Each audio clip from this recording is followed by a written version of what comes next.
Welcome to Breakthrough Barriers with Damali. I'm your host, Damali Peterman. On this podcast, we're looking into a new theme for this season, resilience. We want to look into how resilience has helped our guests and me get through the pandemic and continue to break through. Welcome to the show. On today's episode, I'm so delighted to have the one and only Carrie Morrissey, the CEO and creative director of ISLYNYC. Carrie, welcome to the show. Thank you so much for having me, Damali. I'm thrilled to be here. Oh, this is a delight. So Carrie, she has this amazing company, ISLYNYC, and it's a jewelry and accessories brand founded in 2013. Over the years, Carrie's designs for ISLYNYC have created iconic and trend-forward products that have defined and shifted global style. From her viral Sorry Not Sorry necklace to her avant-garde shaped glasses, Carrie's design aesthetic can be seen around the world on celebrities. Just throw a few out, Beyonce, Missy Elliott, Batty Winkle, Madonna, Violet Chachki, and Sasha Velour, many others. And, I'm not a celebrity, but I just want to point out that I'm wearing my Isley necklace, and I do have some of those fancy, amazing glasses and a few other choice pieces from the ISLYNYC collection. And I also gift them because they're just amazing presents to gift. Her design aesthetic has been seen around the world and in magazines, on fine retailers, as well as on her avid fan base. Carrie's activism also plays a huge part in her brand building. She raises funds, creates visibility, and she also celebrates queer BIPOC to such a significant level that her jewelry has become the signifier for LGBTQIA and BLM within the community. Carrie is a graduate of the DENYC and the Goldman Sachs 10,000 Small Business Program, and she's the current president-elect of her 10KSB leadership team.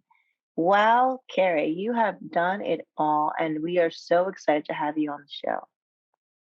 Thank you. Thank you. I'll tell you, it feels good to hear these things said back to me too.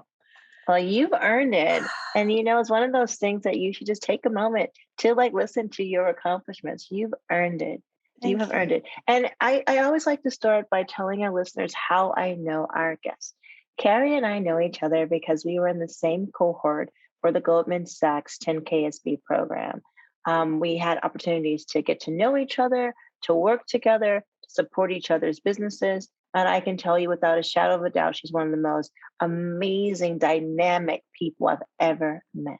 So I'm so happy to have you here. And I look forward to our conversation focused on the theme of resilience, especially as it relates to conflict and how you, your company, and even your industry have navigated, all of these things over the last 18 months. And the goal is to encourage and inspire our listeners to continue to break through. So, Carrie, we know each other, so we'll have a comfy, informal chat, and it'll be free-flowing. And our listeners should feel as if they're eavesdropping on a private conversation between two friends. I think we can handle that. What do you think? I think so. Excellent. So, Carrie, what do you want people to know about you? Describe yourself in 6 words.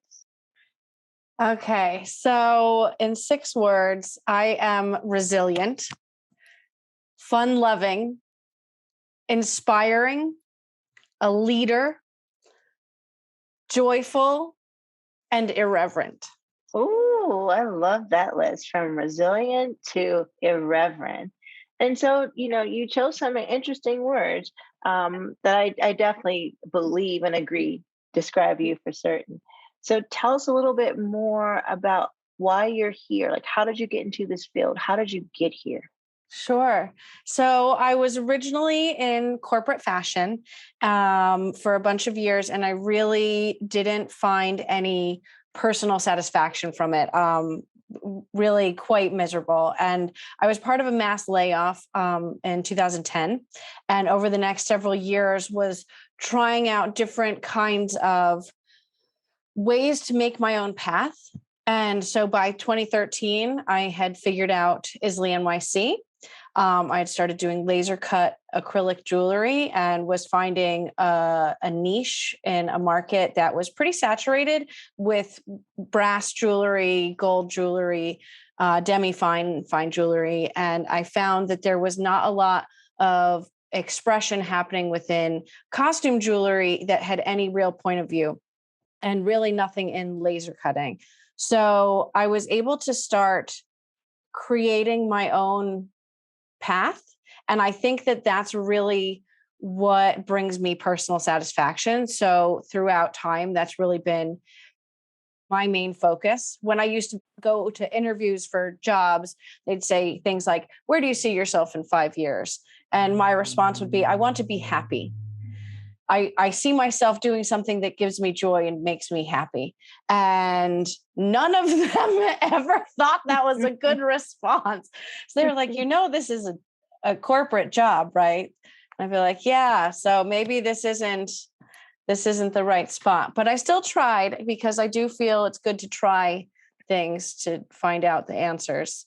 But yeah, so a quest for my own fulfillment has brought me here. I love that. A quest for your own fulfillment. And I also like that you answered the question in a way that was true to you, right? You want to be happy in 5 years. And Yeah. so what that could mean is you want to be doing something that makes you happy. Yeah. And so I think it was kind of apropos that you found your passion for in fashion with acrylic cut jewelry, and you saw a need in a saturated market that you could fulfill. And I Absolutely. think that's incredible. And your jewelry is amazing. I mean, again, I love it. What I love about having my name is that you know, my name was never on the kind of charms or keychains you could just buy. Yes. Nor was And so this is, mine. yeah, well, Carrie, yeah, but what's amazing Damali about is, yeah. this, I mean, it's the first time I've ever had my name on something, and it's so Yeah. meaningful. And so, I'm really happy that you found an opportunity to share your gift with everyone and give people like me a chance to have their name on their necklace. Your industry is fashion. In your bio I was sharing some of the amazing things that you've done, and individuals that you've worked with, and some of the movements that your jewelry has kind of come to signify, from LGBTQIA to Black Lives Matter. And I think it's really profound to use your voice in this way. That the social justice movements weren't the only challenges that have kind of arisen over the last few months, to say last 18 months or so. And so what I would love to know from you is what was your single biggest challenge in running your business or working in your industry throughout the pandemic? Oh, oh my gosh. I mean, it's been such a wild ride. Okay, so basically on March 13th of 2020, our brick and mortar store was closed at 5 p.m. We were told at 11 a.m. that by 5 p.m. it would be closed. I even just got chills right now just thinking of it. We had to then make a lot of really big moves that were scary, such as I had to lay off half of my team immediately. And I've never had to do something like that before. And everyone was so nice about it. They were like, okay, thank you. Like, oh, it's okay. We'll figure it out. And so I was actually able to guide them through getting into unemployment right before the big kind of balloon of people going to try to get unemployment. So my team I was able to support them enough where they were able to get some government help. From there, I then had to figure out how to create income revenue, because we have an online store, but at the time of the shutdown, our Chelsea Market location was making 95% of our revenue. So, we learn all the time, never have one revenue source, but it was still, so unexpected, and exactly the reason why you shouldn't have one revenue source. I took about a month and a half off. I got COVID during that time, and then had to figure out my family situation. And once we were kind of somewhat settled, I started really digging deeply into e-commerce and how do I get people to buy us online and come and bring traffic in. And one of the difficulties there is the brand that I have, we make a lot of stuff for festivals. We make a lot of stuff for going out, for performing drag or going to see drag or going nightlife. And all of these things completely shut down. So I had to create a whole new way of making content, because a lot of our content had been coming from our customers and fan base wearing our stuff out. I had to get really good at taking photographs because I had no budget for a photographer. And then I had to create a whole new strategy where I had, $200,000 worth of made product sitting in my studio that I had to figure out how to move and do it in a way that was organized and strategic and made sense for my customers, and not just throw all this stuff online and be like, okay, guys, So it took a few months and some gambles. I was able to get the 2 rounds of PPP, which made us able to keep our 2 production employees. I'm so grateful to my employee, Joey, who has stood by the entire time. They really believe in the brand. And I think also I've created a really enjoyable work environment. And so they do feel safe in the space and they enjoy coming to work. And I think that they've really worked hard for me to protect that stability for themselves as well. And they've been so trustworthy, which I've had to hire several different people, freelance people over this last 18 months who, are good people, but maybe aren't the best fit. And so I'm fortunate to have had my stable right hand who's really been game for trying different things and going on, making these decisions with me. And also they're not afraid to speak up when they disagree. And I appreciate having someone to bounce ideas off like that. So then, so basically the hardest thing was figuring out how to create a revenue stream and how to communicate what we were about, because it was so going out centric. And so then we had to say, well, no, also, you can wear this stuff for yourself. And we're all stuck inside, but, maybe still put on a pair of jewelry, pair of earrings, and it just makes you feel a little bit better. So I think we became a little bit more of a support system, which is a tenet of the brand and one of the values that we hold as a brand. So I think it was just saying, okay, so this part of the brand is taking a backseat, and then this part is coming forward, and just defining those things more. Essentially, the impact was thinking about how to continue the revenue stream, but how to also switch your focus, which you said was, 95% of it came from a physical brick and mortar space. Yes. And you had to, figure out how to, focus more on your online presence. Yeah. A lot of in the industry where you work, the industry was impacted. So a lot of your client base came from events in the event space. And so I love hearing you say, helping people to see that these items make you feel better. They can be used, not just for going out and for like the event space, but also in your home and in many other ways, just having a different way to look at jewelry, especially at a time where people, I would say, had a lot of, and continue to have a lot of hope, but also despair, right? Because there's a lot of things that we weren't able to control. And I love hearing that, ISLY did play a role in helping people to kind of, reconnect with, parts of themselves that may have been, on the back burner during the pandemic, during the height of the pandemic. I also love hearing you say that, you also had to rely on your people, that you had to, shift the way your employee base looked, and also giving some credit to Joey and how they helped you as your right hand person, Yeah. throughout this.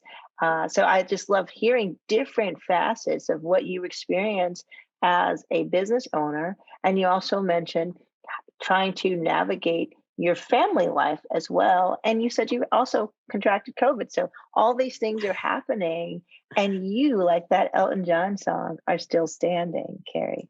So where does your resilience come from? You told me that was the first word you used when you said that, when you described yourself with 6 words, you said resilient. So where does your resilience come from, and how do you tap into it? I love this question so much. And I was so excited that this was the topic for today, because I really credit my resilience and my ability to pivot as the main part of my success as a business owner. I have a very high tolerance for taking risks. Is that the correct way to say that? I'm able to take risks. I'm willing to dive in and try something new. And as a water sign, I use water as an analogy a lot, and I feel like my life is like surfing. And basically, you're just trying to like ride the wave, and the ocean is such a powerful beast and is so much stronger than any individual person, but we have the ability to stand on top of it and to become one with it.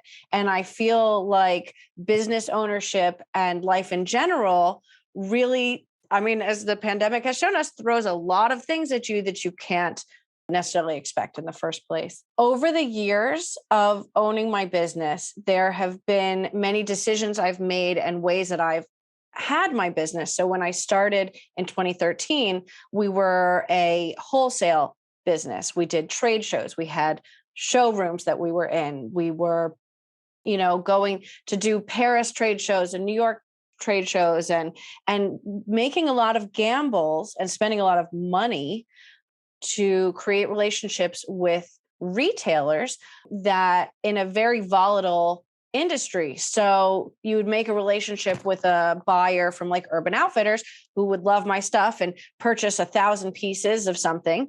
And then they would change jobs. And then the next person would come in. I'd have no relationship with them, and they really wouldn't care. And so there was a lot of that in a lot of these large retailers where there's no loyalty in the way that there might have been in the 80s and 90s, because it's just a different industry. And that's no one particular person's fault. It's literally just the way the industry has changed.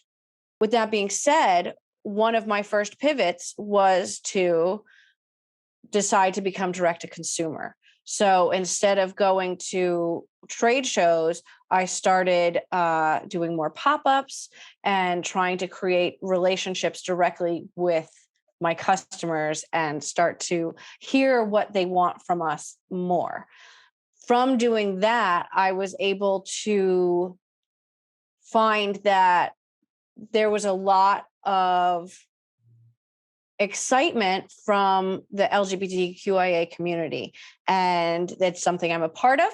And it's something that when I first started, I just kind of had a blanket, we're fashion, we're jewelry. There was no kind of nuance to that description. There was no niche. And as my journey of owning this brand has continued, the thing that's been very important to me is to listen to my customers and have them tell me what they want. Because if I can give them what they want, then this will be successful. And so during the pandemic, to have to pivot again to online retail, it really was clear that although we have been celebratory and very active within the queer community for years, that what was needed, especially by June, July of last year, was people standing up for social justice in a way where it's not just like the things that we believe or the things that we would kind of do every once in a while. Also because as a business owner, it is a luxury to be at a place where we can be giving back, right? Like we have to actually be able to fund this thing happening first. Otherwise, I'm an irresponsible business owner. And to do it in a way, we have so many conversations in my studio throughout the years of hardships happening within the world and in with the country, and having questions like, why do we make shiny things? What are we doing here making pretty things? What is the value that we're adding to the world? And so having the opportunity to really bring that to the forefront of our platform and really trying to uplift, to celebrate, but to also raise funds for, bring visibility to, bring language and certain words that empower people and do it in a real, honest, meaningful way, that continues to inspire me. And when I can do things that I put it out in the world and people feel it and they get excited, and then I get to feed back on that, and that's like a real loop, that is part of why I keep going. You know what I mean? Like, there are times when you feel like you're just sitting in a void, and especially with the internet, especially with the isolation that's been happening, to be able to find out that the things that I do actually matter for people's mental health, for their well-being, for their self-confidence and beyond. Definitely, though, when I'm able to drink that, that's it, it's part of what makes me resilient, and to keep going.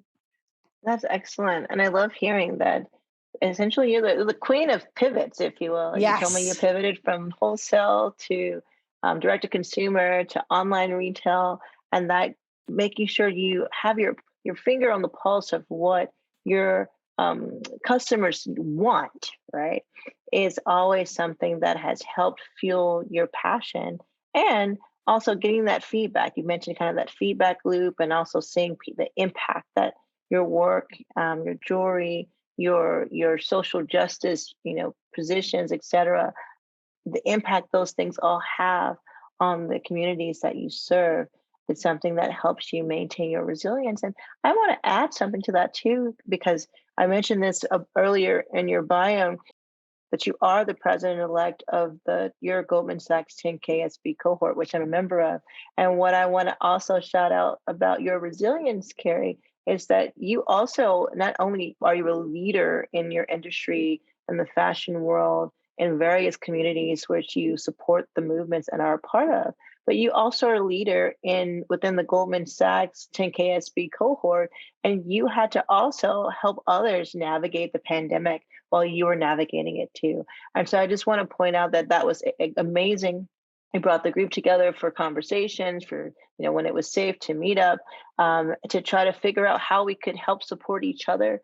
You were constantly sending out information to make sure people knew about opportunities, sharing in the good news, sharing in the bad news. And I really think that it was your leadership that really fueled kind of that the car that kept us, the bus we were all on as we were driving through and navigating this pandemic. And so I think that that's definitely a credit to you. And I wanted to make sure that I mentioned that during this podcast. Thank you so much, Damali. Absolutely. And so look, these, there are good times, there are bad times. And one of the things that I love about the community of entrepreneurs and also this podcast is that we are this community here of listeners, and what we do here is to make sure that people can learn, right? Mm-hmm. And so is there any mistake that you made that you want to prevent others from making? Yes. Okay. So this was the question that I focused on the most when I was preparing for this. And because I've made a lot of mistakes, as we all do. We all have. Some of them we can learn from each other, but some of them we have to make ourselves. But I think the most important thing, that it's so annoying and no one wants to hear it, but do not make any financial decisions without having a plan. And like a full spreadsheet with budgets, with coming up with projections, with all, you got to go deep into that stuff. And especially with like the PPP, with these EIDL loans, with all of this stuff, different stuff. I know that from IDA, there's been a lot of government assistance, which is coming in the form of loans, which I have I don't personally feel good about. I feel like if the government was actually assisting us, they would just give us more grants, understand that this is the, we are the things that keep the economy going. And small businesses are like most of our economy, but that if we're getting money, if we're making money, if we're about to spend money, you have to have a plan. And, I talk to friends who are thinking about starting up businesses and they're like, yes, I'm going to do this and I'm going to do that. And I'm like, okay, so where's your plan? Like, or have you written this down? And I'm like, no, I don't want to write it down. Like, that's just so much work. I'm like, yeah, bub, like that's the key right there. I mean, you can just go go flush some money down the toilet because this is an investment, So I think the most important thing is to have a plan, especially in the case of finances. Have a plan. Avoid the mistake of not having a plan when you're talking, when there's money on the table. Yeah. And, I always like to end with a saying my mom used to always say, which is each one teach one. And so I would love for you to suggest a book, a song, a course, a program, or something for our listeners to walk away with. Okay. So I actually have been listening to a friend and colleague, Jade Cataprata. She's a comedian. Brazilian comedian, and she has a podcast that she gets really personal and insightful on her journey as a female comedian in the industry. And she makes me laugh. She makes me cry. I talk to the speaker the whole time, and she shouted me out on her podcast. So I want to shout her out. She's super supportive of other females. And I think the thing that's so inspiring and exciting about her and other female leaders that I talk to today, these days, is that we are starting to understand that there's not just room for one, there's room for many. And the second that we open up the space and allow people and help lift each other up, that we have a party. And that's where our strength is. And that is the way that we can overcome the patriarchy. My favorite conversation in the whole world is overthrowing the patriarchy. I truly think that we can empower each other, create space for each other. And so, so Jade Cataprata, her podcast is called Jaded. It's on iTunes, on Spotify, on all the platforms. I love it. When there's not just room for one, there's room for many. And then when we all work together, we have a party. I can't think of a better way to wrap up our podcast. Carrie, thank you so much for joining us. I mean, wow, what an amazing episode. So many jewels, so many gems that you shared with us. Thank you. Oh, thank you so much, Damali. I love you so much, and I'm constantly inspired by you.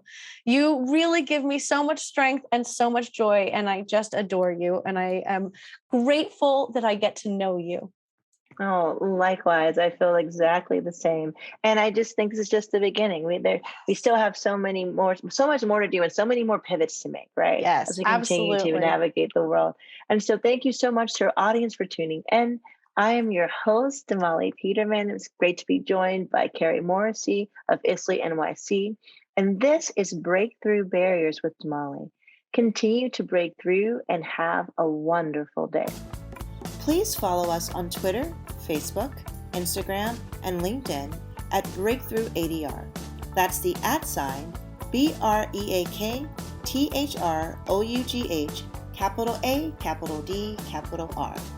I'm your host, Damali Peterman, and this is Breakthrough Barriers with Damali.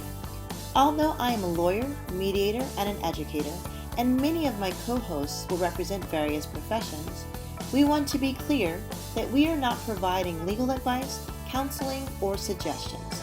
Our goal is to provide a roadmap for conflict resolution to generate future conflict resolvers.